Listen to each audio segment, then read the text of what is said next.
আমার বাবার কষ্টের জীবন আমি তাকায় তাকায় দেখেছি।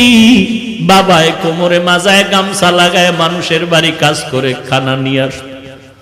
এমনও ঈদের দিন গেছে একটা নতুন জামা আমার বাবায় দিতে পারে না।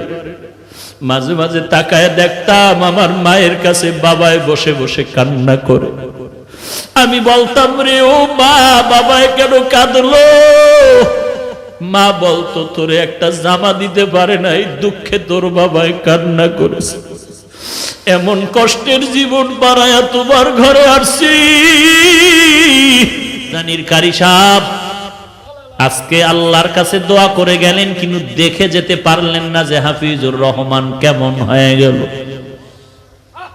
আমার হাত আর তার হাত এক জায়গায় নিয়ে এইভাবে উঠায়া উজানি বৈশা ঘরে বৈশা দোয়া করতেন, আল্লাহ আমার হাতের সাথে ওর হাতটাও তুমি কবুল করে নেও।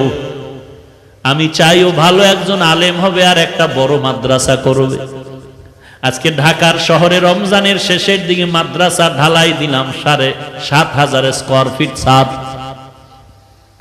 মাদ্রাসা চলতেছে, কিন্তু কারি সাহেব দেখে যেতে পারলেন না সেই দোয়ার মাদ্রাসা। আমার বাবা মা জীবনে ভালো এলেম অর্জন করতে পারেনি, মাদ্রাসায় পড়তে পারেনি। কষ্ট করে করে, কত কষ্ট করে করে লেখাপড়া শিখাইলেন, মাদ্রাসায় পড়াইলেন। আমার চাচা দাদা বলেছিলেন, আর পড়ান লাগবে না, ছেড়ে দাও। আমার বাবায় যদি ঠান্ডা হয়ে যাইতেন, খোদার কসম এই পথে আর আসার কোনো সৌভাগ্য হতো না।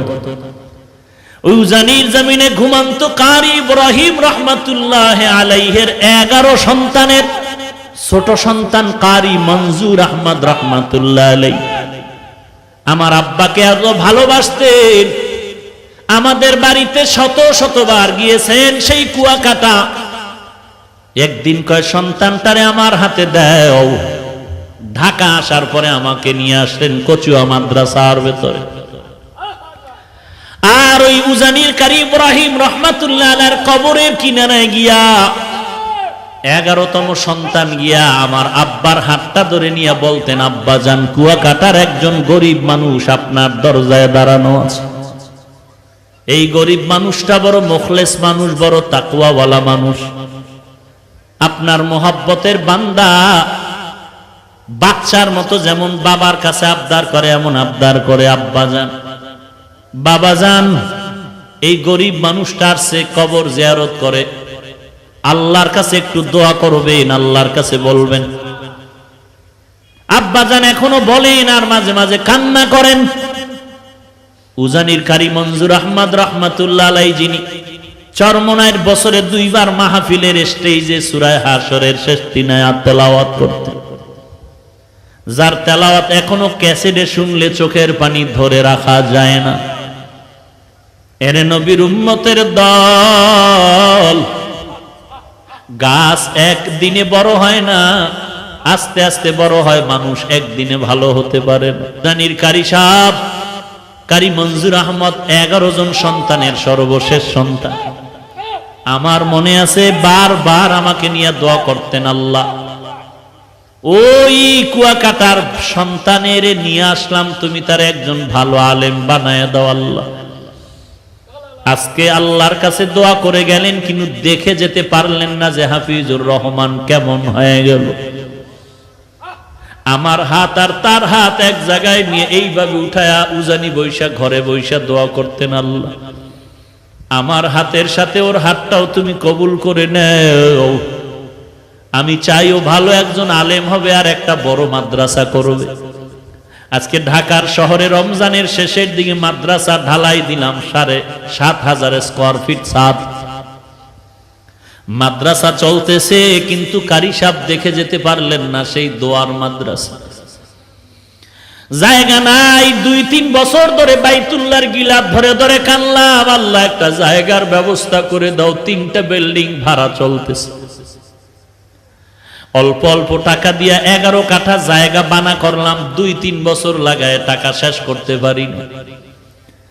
যাদের থেকে বায়না করলাম, বললাম ভাই, যেই টাকা দেওয়া হয়েছে এই পরিমাণ জায়গা দিয়ে দেন, আমরা টিনের ঘর করে ওখানে যাই, ভাড়া টাকা দেওয়ার সুযোগ নেই। পরামর্শে যখন সিদ্ধান্ত হলো আমাদেরকে দলিল দিবে, আমরা বাউন্ডারি ওয়াল করতে শুরু করলাম। 6 কাঠা জায়গা পাইলাম আর 6.5-7 কাঠা জায়গা পাইলাম না একই প্লটে। যখন বাউন্ডারি করতেছি জানি না আল্লাহর কুদরত, আল্লাহর কুদরত। একটা যুবক ছেলে আইসা আসরের নামাজের সময় নামাজ পড়ে আমি মাদ্রাসার বাউন্ডারির পাশে বসে আছি। মোলাকাত করলো, আমার এক বন্ধু নিয়ে আসলো, বলে হুজুর এই যুবক আপনার পাগল। বলে হুজুর আমি 16টা বছর ঢাকার বারান্দায় বারান্দায় কাজ করছি আর ঘুমাইছি, কত কষ্ট করেছি। আল্লাহ তাআলা এই দিনের পথে আনছে, আমি আপনাকে দেখার বড় পাগল। 2000 সাল থেকে আল্লাহ আমাকে হেদায়েতের পথে আনছে বয়ানের মাধ্যমে। আমি 40 লাখ টাকা দিয়ে একটা মসজিদ বানাইছি, আপনি জুমা পড়া একটু আমার উদ্বোধন করে দিবেন। কথায় কথায় বলে হুজুর এই বাউন্ডারি কিসের? আমি বললাম এটা একটা মাদ্রাসা হচ্ছে। এত কম জায়গা কেন? আমি বললাম পুরাটাই ছিল, টাকা নাই। আল্লাহর বান্দা বলে হুজুর জায়গা লাগে 3 কাঠা নিয়ে নেন, আমি টাকার ব্যবস্থা করে দিচ্ছি। আল্লাহর কাছে তখন শুকর আদায় করলাম, রে মালিক বাইতুল্লাহর দোয়া তুমি খালি ফিরাইয়া দাও নাই। না হয় এই যুবকের আমি জীবনে দেখি নাই, যুবক আমারে দেখে নাই, কোথা থেকে তুমি কুদরতি ভাবে নিয়ে আসছো। এই রমাজানে ছাদ ঢালাই দিব, টাকা নাই, কত কিছু দরকার। 700-800 বস্তা সিমেন্ট লাগবে, রড লাগবে, ইট লাগবে, 42,000। কি করব? আমি একটা ইফতারের অনুষ্ঠান করে সবাইকে বললাম মাদ্রাসার এই হালাত দোয়া করবেন। এক বন্ধু বলে হুজুর সিমেন্ট যা লাগবে আমি একা পাঠিয়ে দিচ্ছি ট্রাকে আগামীকালকের থেকে। 750 বস্তা সিমেন্ট পাঠিয়ে দিলেন। আর এক আল্লাহর বান্দা বলে হুজুর আমি ট্রাকে আপনার 42,000 ইট আমি পাঠিয়ে দিচ্ছি। রডের ব্যবস্থা নাই, এক আল্লাহর বান্দা রড দিলেন, কিছু আর এক বান্দা দিলেন। এরকম হতে হতে কাজ হয়ে গেল। দিনের কাজ এরকম বেজে থাকে না যদি ইখলাস নিয়ে চলা যায়। আল্লাহর অভাব নাই, বান্দার অভাব আছে, আমার মাওলার দরবারে অভাব নাই। বান্দার কাছে যতবার বলো স্যার কিছু দেন কিছু দেন, তুমি আমার আল্লাহর কাছে যদি একবার চাইতে এত চাওয়া লাগতো না, পেয়ে যাইতা। এরে পর্দার আড়ালের মা,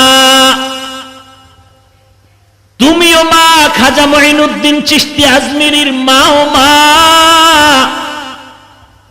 ও কচুয়া এলাকার মা তুমিও মা, বড় পীর আব্দুল কাদের জিলানীর মাও মা, কারি ইব্রাহিম রহমাতুল্লাহ আলাইহির মাও মা। মনটা কি চায় না তুমি একজন কোরআনওয়ালার মা বাবা হয় কবরে যাও? দুনিয়াটা কিছুই না রে মা। আজকে তোমারে মার্কেটে না নেলে স্বামীর সাথে ঝগড়া করো, মন মতো চাহিদা পূরণ না করলে ঝগড়া করো। এক বক্তা সাহেব বয়ানে বলে মহিলারা এত বেপরদায় চলে কেন? মসজিদে ঢুকতে না দেওয়ার কারণে। এখন তো ইসলামের ব্যানারওয়ালা ধান্দাবাজের অভাব নাই তো। আহা, বলে মহিলাদেরকে মসজিদে ঢুকাও, পুরুষের পাশাপাশি মহিলাদের নামাজের ব্যবস্থা করে দাও। বক্তা সাহেব বলে মহিলাদেরকে মসজিদে ঢুকার সুযোগ না দেওয়ার কারণে মহিলারা বেপরদায় চলে। আমি জবাব দিয়া বললাম আমাদের গোষ্ঠী শুদ্ধ বহু হাজার লাখ ওলামায়ে কেরাম যারা হকের পথে আছে, এদের স্ত্রীরা তো কোনোদিন মসজিদে যায় না, বরং অনেক হাজী সাহেবদের স্ত্রীরা হজে গিয়া বেপরদায় বাইতুল্লাহে দৌড়ায়। অথচ আমাদের মা, আমাদের চাচিদের নিয়ে হজ করলাম, আলহামদুলিল্লাহ আমাদের মা চাচির চেহারাটা মক্কায় বসিয়াও কেউ দেখতে পারে না। আর ওই চাপাবাজের দলেরা মেয়ে নিয়া, মহিলাদের নিয়ে হজে গিয়া কয় চেহারা খোলা রাখা যাবে, ফতুয়া একটু তিল পাইয়া তাল বানায়া পুরা বেপরদায় চলে, গুনাহ হয় খবর নাই, ফতুয়াবাজি করে। এরে নবীর উম্মতের দল, এরে পর্দার আড়ালের মা, তুমি একজন নারী হিসাবেই দুনিয়াতে বেঁচে থাকার জন্য আল্লাহ পাঠান নাই। তুমি একটা সন্তানের মা হিসাবেই পরিচয় দিলে চলবে না রে মা। তুমি একজন স্বামীর স্ত্রী পরিচয় দিলেই যথেষ্ট হবে না রে মা। তুমি একজন মায়ের কাছে সমাজ আর জাতি অনেক কিছু পাওনাদার। তুমি মায়ের কাছে জাতি চায় একটা আলোকিত সন্তান, তুমি মায়ের কাছে জাতির আশা হলো আলোকিত একটা সমাজ। তুমি মায়ের কাছে জাতির আশা আলোকিত একটি পরিবার। ও পর্দার আড়ালের মা, তুমি যদি আলোকিত সন্তান দুনিয়াতে উপহার দিতে চাও, তুমি মা যদি একজন আলোকিত সন্তানের মাধ্যমে সমাজ আলোকিত করতে চাও, মা তোমার অনেক ত্যাগ স্বীকার করতে হবে। যেমন ত্যাগ স্বীকার করেছিলেন খাজা মঈনুদ্দিন চিশতি আজমিরির মা। কেমন ত্যাগ স্বীকার করেছিলেন খাজা মঈনুদ্দিনের মা? যেই খাজা মঈনুদ্দিনের খেদমতে ভারতের মধ্যে লক্ষ লক্ষ বিধর্মীরা কালেমা পড়েছে। খাজা মঈনুদ্দিনকে মা ডেকে বলে, রে সন্তান, তুই মঈনুদ্দিন এত দামি হওয়ার পেছনে আমি মায়ের ত্যাগ কত তুই জানো? আমি মা তোকে যতদিন গর্ভধারণ করেছি, আমি মা এক রাত্র ঘুমাই নাই, সারা রাত্র সেজদায় পড়ে কান্না করেছি। তুই দুনিয়াতে আসার পর আমি মা তোকে এক ফোঁটা দুধ আমি তোর মুখে দেই নাই ওযু ব্যতীত। এক ফোঁটা দুধ আমি তোর মুখে বিনা ওযুতে দেই নাই।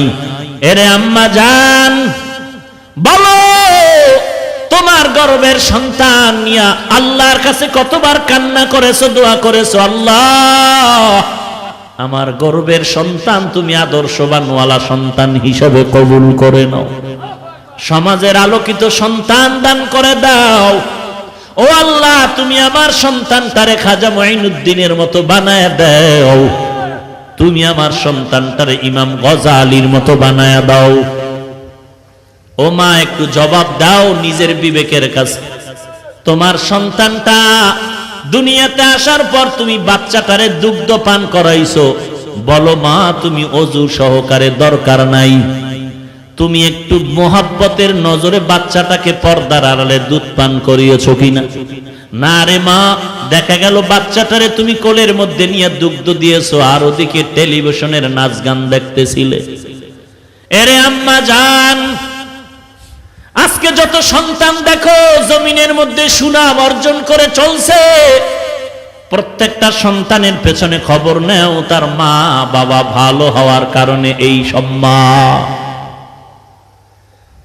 মা বাবার ত্যাগের বিনিময়ে ভালো সন্তান।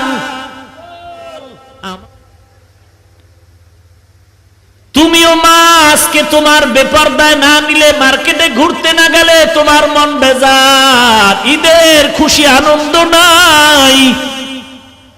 অথচ বলো এই দেশের হক্কানি আলেম ওলামাদেরকে তাকায় দেখো,